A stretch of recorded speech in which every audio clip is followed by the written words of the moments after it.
Welcome plus 2 in business study class. In today's class we are going to our next topic of unit 3, that is business environment. In today's class I will discuss about the economic reform since 1991. In earlier video we have covered the dimensions of business environment. There are 5 dimensions. Which one? First आपका था economic environment. Second one आपका बेटा political environment. Third one social environment, and fourth one technological environment, and fifth one बेटा आपका economic, political, social and technological, and last one that is legal environment. It means these are the general environment factors which affect directly indirectly our business. यानी जो हमारे जो business है, industries है, हमारे ये जो आपके जनरल फैक्टर्स हैं, it affect us. They are exist outside the business. These factors are not control of us. यानी we can't control on them these factors, but these factors control our business. तो आपके हमने last video में we have completed these dimensions. Today's class mainly economic environment है, that is very important factors. और आपका economic factors के अंदर in business और industry that are major changes in Indian economy in 1991. यानी आपको थोड़ा सा इसके बारे में इकोनॉमिक्स के जो स्टूडेंट्स हैं they have already covered this topic in economics, in Indian economics. बेटा जो हमारी इंडियन इकोनॉमी की जो हिस्ट्री है बेटा that history that changes are in going 3 phases. यानी हमारे इंडियन हिस्ट्री के बारे में हम 3 phases में पढ़ते हैं. 3 phases कौन से हैं आपके? सबसे पहले बिफोर 1947 भी हमारे यानी कौन सा टाइम है? Colonial period, that is a British time. And then after 1947 mainly जो हमारे जो इकोनॉमिक पॉलिसी थी वो 1951 से लेकर 90 तक लगभग सेम सी रही. आफ्टर 91 के अंदर जो मेजर चेंजेस थे वो we are going to start these changes in today's class. 91 में change. First of all 47 से पहले you all of you know very well in 1947 we got independent. किससे? From British ruler. यानी हमारे जो 1947 तक इंडिया जो थी किस चीज़ के अंडर में थे? ब्रिटिश कंट्रोल के अंदर. Then after 1947 when we got freedom, then Indian economy starting making a policies and economic planning. यानी Indian economy यानी first planning commission of India in 1951 that make a first economic planning, that is 5-year planning आपकी. उसके अंदर जो हमारे कुछ major changes हुए economy के अंदर, यानी आफ्टर ब्रिटिश हमारी जो इकोनॉमी थी ये जो टाइम चलता है जो सेकेंड फेज टाइम था, इसमें मेजर जो आपका कंट्रोल था इकोनॉमी के अंदर, which type of control? Production, consumption, then बेटा आपका distribution. These जो major जो decision थे that is taken by the government. यानी government other sector like private sector and foreign sector control and regulate under the public sector. यानी major जो हमारी Indian economy के अंदर सेकेंड फेज में मेजर जो रोल था बेटा that is public sector dominate economies. यानी इंडियन इकोनॉमी कैसी थी बेटा? Public sector dominating. Public sector dominating का मतलब है ये जो आपका टाइम पीरियड था इसके अंदर जो मेजर डिसीजन थे किसके थ्रू लिए गए थे? आपके गवर्नमेंट सेक्टर के थ्रू. यानी government sector run the mainly जो इंडस्ट्रीज है, बिजनेस है, आपकी प्रोडक्शन कैपेसिटी का, उसमें काफ़ी सारे there are lots of restrictions and ban and trade barriers which are going in 1951 to 1990. Private sector कैसा था बेटा आपका? Private sector play the secondary role of, यानी हम प्राइवेट सेक्टर का रोल कैसा था? सेकेंडरी. एंड जो इंपोर्ट एक्सपोर्ट यानी रेस्ट ऑफ द वर्ल्ड के जो हमारे जो डिसीजन थे that is also a ban with lots of restrictions and rule.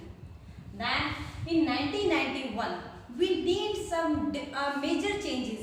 किस चीज़ के लिए? To develop our economy, to increase और ग्रो ऑफ जीडीपी. और आपकी इसी डेवलपमेंट्स को देखते हुए जो इंडियन इकोनॉमी था उसमें आपका जो नेम है इकोनॉमिक रिफॉर्म्स लिया गया. यानी हमारे इंडिया के अंदर कुछ सुधार किए गए और उस इकोनॉमिक रिफॉर्म्स को भी categorise into 3 major component, that is LPG, Which type of components? LPG means L stand on liberalization, P stand on privatization, G stand on globalization. यानी these three जो आपके एलिमेंट्स है बेटा, it cover all economic reforms in 1991. इसको हम लोग कई बार का NEP 91 के नाम से भी जानते हैं. NEP means new economic policy. इसमें आपके ये जो 3 डिसीजन थे ये क्या बोलते थे बेटा आपका? These 3 decisions or which affect directly our economic environment of business. हमारा क्योंकि इकोनॉमी में जो मेजर चेंजेस होंगे बेटा that directly affect the business. And in liber सबसे पहले one by one ये जो 3 elements है बेटा ये इनके बारे में देखते हैं. What do you mean by liberalization? Liberalization is that to remove आपकी restrictions and ban from the industries and business of private sector. Liberal means होता है freedom. Liberal means freedom. यानी in this decision आपकी जो Indian economy के अंदर changes किया गया बेटा, it provide freedom to the sectors. यानी जो डिफरेंट जो फॉरेन और जो आपका प्राइवेट सेक्टर था उसको आपको फ्रीडम दी गई. फ्रीडम किससे? फ्रॉम आपकी रिस्ट्रिक्शंस and आपके then unexpected control of public sector, unexpected control of government sector. There are lots of restriction like license policy. ठीक है. इसके अलावा प्रोडक्शन लिमिट है आपका. देर आर आपका जो फिजिकल कंट्रोल है, आपका मॉनेटरी कंट्रोल है, that are run by the government. ये सारे रिस्ट्रिक्शंस आप जो आपकी परसेंटेज ऑफ कोटा यानी कि जो कोटा रिस्ट्रिक्शंस थी बेटा वो सारे रिमूव कर देगी लिबरलाइजेशन के अंदर. यानी in 1991 government sector liberal to other sector including private and foreign sectors. यानी गवर्नमेंट सेक्टर ने क्या कर दिया? दूसरे सेक्टर को लिबर्टी दे दी. लिबर्टी का मतलब फ्रीडम दे दी. जो आपके बहुत सारे रिस्ट्रिक्शंस थी जैसे लाइसेंस स्कीम खत्म कर दी गई, आपकी नई इंडस्ट्रीज पॉलिसी बना दी गई, आपकी जो प्रोडक्शन कैपेसिटी जो क्वार्टर था वो भी आपका इंक्रीज कर दिया गया. This is called liberalisation. Liberalisation का रिक्वायरमेंट क्यों थी? We need to increase the private sector role. किस चीज के लिए? We need to grow GDP, we need modernisation, we need to increase the competition level. For this one we adopt a liberalization movement in India. Now second component that is privatization. What is the meaning of privatization? In privatization का मतलब क्या है? Increase the role of private sector. यानी privatisation का मतलब है increase the role of private sector. How is it possible? यानी हम प्राइवेटाइजेशन कब होता है इंडिया के अंदर? There are 2 way. प्राइवेटाइजेशन करने के 2 मेथड होते हैं. First of all disinvestment. Disinvestment क्या होता है आपका? कि when गवर्नमेंट यूनिट या गवर्नमेंट एंटरप्राइज, पब्लिक एंटरप्राइज हम किसको सेल कर देते हैं? Sold to private sector. यानी गवर्नमेंट की जो आपकी कंपनीज हैं, जो एंटरप्राइज हैं, फर्म्स हैं, that are facing a big loss. यानी जो ह्यूज लॉस को फेस करें काफी टाइम से. जो 6 यूनिट्स हैं आपकी पब्लिक एंटरप्राइज, हम किसको सोल्ड करते हैं? That are sold to private sector. या फिर हम कह सकते हैं विथड्रॉ ऑफ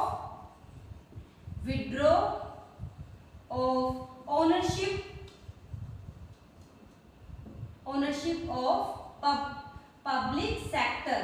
किसमें से आपकी ओनरशिप आप निकाल सकते हैं? जो जॉइंट वेंचर है, यानी जो मिक्स्ड आपकी कंपनीज है, यानी जिसमें प्राइवेट और पब्लिक दोनों को अपनी रोल प्ले करती है. उसमें से अगर पब्लिक सेक्टर अपना वो क्या करते हैं? ओनरशिप को विड्रॉ कर लेती है. This is also result into privatisation. यानी प्राइवेटाइजेशन जो आपका है that is possible only 2 way. Disinvestment and withdrawal of ownership किसी की पब्लिक सेक्टर फ्रॉम जॉइंट और मिक्स्ड सेक्टर. यानी आप डिसइन्वेस्टमेंट का मतलब सिक और जो आपकी लॉस जो आपकी इंडस्ट्रीज है that sell to private sector. This is called privatisation and disinvestment. और ये जो 2 हैं आपके मेथड है it increase the privatisation in India. और ये भी एक एलिमेंट से जो हमने किस पॉलिसी के अंदर इंक्लूड किया? New economic policy. This also resulted into the increase the role of private sector in Indian economy. We need to increase the role of private sector. Why? Because we need the competition, we need the increase the production level, industries and diversification. For this one, हमने क्या start किया था? Privatisation. Last one that is globalisation. Globalisation का मतलब क्या है? इससे पहले हमारे जो ग्लोबल यानी दूसरे देशों के साथ जो आपके रिलेशन थे वो कैसे थे? रिस्ट्रिक्टिव पॉलिसी थी. हमारी कैसी पॉलिसी थी?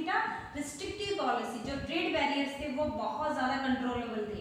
यानी जो ट्रेड बैरियर्स थे हमारे, यानी हमारे पास 49% जैसे FDI थी, इससे ज़्यादा हमारे जो बाहर की कंपनीज यहाँ इन्वेस्ट नहीं कर सकती हैं, these restrictions has been removed. क्यों रिमूव कर दी गई? कि we need to the role of Indian economy on world level, we want to increase the relation with other countries। ये जो 3 एलिमेंट्स है दैट इंक्लूडिंग LPG पॉलिसी, इन तीनों को बेटा हम टोटल हम कहते हैं in conclusion there are these major steps which taken in economic reforms. कौन से स्टेप्स दिए गए आपके? These 5 major step. First one, new industries policy, यानी इससे पहले जो इंडस्ट्री पॉलिसी थी that is very controllable and restrictive policy, जो फॉरेन और प्राइवेट सेक्टर की ज्यादा इन्वॉल्वमेंट नहीं करती थी। But after economic reform a new industry policy has been made. किसी की कैसी बनाएगी? That is a lenient and liberal policy has been made, यानी कैसी बनाएगी? That has give provide liberty and freedom to the sectors that including other major decision which grow the Indian economy industries sector। Now second, in new trade policy, यानी बहुत सारे जो हमारे trade barriers थे, जो हमारी रिस्ट्रिक्शंस थी, quarter system था, यानी क्वार्टर सिस्टम का मतलब है प्रोडक्शन कैपेसिटी थी, कैपिटल गुड्स के इंपोर्ट पे हमारी आपकी क्या थी? आपकी रिस्ट्रिक्शंस थी। इन सभी को देखते हुए हमारी जो policy, trade policy, long term trade policy that has आपके अंदर give benefits to our Indian industries, Indian private sector industries, तो वो ऐसे हमारी पॉलिसी बनाई गई। Then fiscal reform, fiscal reforms का मतलब क्या होता है? वी जो वर्ड है it is related to government expenditure and revenue in economy. जब भी ये वर्ड आप प्रयोग करते हैं फिस्कल, फिस्कल मीन्स होता है राजकोषीय, राजकोषीय का मतलब क्या होता है? Financially reforms. फाइनेंशियल रिफॉर्म्स के अंदर में आता है गवर्नमेंट जो आपका GDP का जो शेयर है, जो डिफरेंट सेक्टर के अंदर एक्सपेंड करती है आपकी, उसको हम इंक्लूड कैसे करते हैं? इससे पहले हमारा मोस्ट क्या है? जो फिस्कल डेफिसिट है, फिस्कल डेफिसिट या फाइनेंशियल डेफिसिट क्या होता है आपका? When you expend more than our income. और गवर्नमेंट में जो हमारा बजट है, हमारे गवर्नमेंट इंडियन गवर्नमेंट देती है आपको, उसमें आपने मोस्टली देखा होगा जो इनकम और रिसिप्ट्स होती है वो लेस होती है और हमारे एक्सपेंडिचर ज़्यादा होते हैं। तो इसके थ्रू भी क्या जो फिस्कल रिफॉर्म्स की क्या we trying to improve our fiscal deficit, यानी हम अपनी इनकम को कैसे इंक्रीज कर सकते हैं जिससे हमारे एक्सपेंडिचर्स कवर हो सके, वो हमारी क्या बनाएगा? New fiscal reforms in 1991 economic policy. Now capital market reforms. In capital market जब भी आपका इंक्लूड आता था, यहाँ हम आते हैं किससे? रिगार्डिंग शेयर्स एंड डिबेंचर्स, यानी जहाँ हम कंसीडर फिक्स कैपिटल या फिक्स एसेट्स को खरीदते और बेचते हो, तो मार्केट कौन सा होता है? Capital market. Which type of fix asset और fix capital? That is shares, debentures, bonds, mutual fund, these are including capital market. और ये मार्केट कौन सा होता है? That is called stock exchange. और इसको कंट्रोल और अच्छे से सिस्टमैटिक करने के लिए 1992 के अंदर सेबी यानी stock exchange board of India आपका स्टैब्लिश किया गया to control and regulate and protected the companies. Now private companies यानी जो हमारी लिस्टेड कंपनीज हैं they are free to issue the shares and debentures. Now private sector also can start the mutual fund, यानी that आपकी काफी सारे new steps लिए गए। सेबी को आपको कंट्रोल दिया गया कि जो आपके पूरे स्टॉक मार्केट को, पूरे कैपिटल मार्केट को कंट्रोल और आपको एक ऑथराइज्ड मेंबर्स के थ्रू रन कर सके, जो अपने इन्वेस्टर्स को क्या करें? प्रोटेक्ट कर सके। Last one, dismantling price control. Dismantling का क्या मतलब होता है आपका? डिसमेंटलिंग का मतलब है मिली जुली, यानी इट मीन्स जब हमारी यानी जहां हमें लगता है कि हमें रिस्ट्रिक्शंस की रिक्वायरमेंट है वी गिव रिस्ट्रिक्शंस, जहां हमें लगता है कि जहां लीनियंटी लिबर्टी की रिक्वायरमेंट है वी गिव, यानी हमें इकोनॉमी के अंदर प्राइस स्टेबिलिटी लाने के लिए we follow different type of price strategy, यानी प्राइस कॉस्ट कंट्रोल के रिगार्डिंग गवर्नमेंट ने क्या किया? डाइवर्सिफिकेशन यानी आपकी डिस्क्रिमिनेटिव पॉलिसीज रखी, अलग अलग स्टेट में अलग अलग जगह पे अलग अलग गुड्स के अकॉर्डिंग हमने कौन सी प्राइस कंट्रोल यानी how to control the price, how to control the inflation in economy. तो ये हमारे मेजर डिसीजन थे और ऑल द डिसीजन आपके हमारे डायरेक्टली किसको बिजनेस फैक्टर थे, यानी ये हमारे इंडियन इकोनॉमी जो इन्वायरमेंट है, यानी जो इकोनॉमिक इन्वायरमेंट है, जब ये सब हुआ हमारी प्राइवेट सेक्टर हमारी इंडस्ट्रीज और बिजनेस के अंदर बहुत ज़्यादा डिफरेंट चीज़ें आई, जैसे कंपटीशन इंक्रीज होगा, मॉडर्न सेक्टर इंक्रीज होगी, डिमांड इंक्रीज होगी। जैसे हमने कहा कि आप फिस्कल रिफॉर्म्स पहले हमारे गवर्नमेंट कंट्रोल करती थी किसको? प्राइस को, रेट को, लेकिन नाउ जो हमारे जो सेंट्रल बैंक है RBI control the monetary policy, यानी जो मॉनेटरी पॉलिसी के अंदर डिसीजन लिया गया यानी ये जो मेजर आपके क्या थे, decision थे which are taken under the economic reforms. In next class we will discuss about the what are the impact of this decision on business and industries. And the last topic we will discuss in next class, that is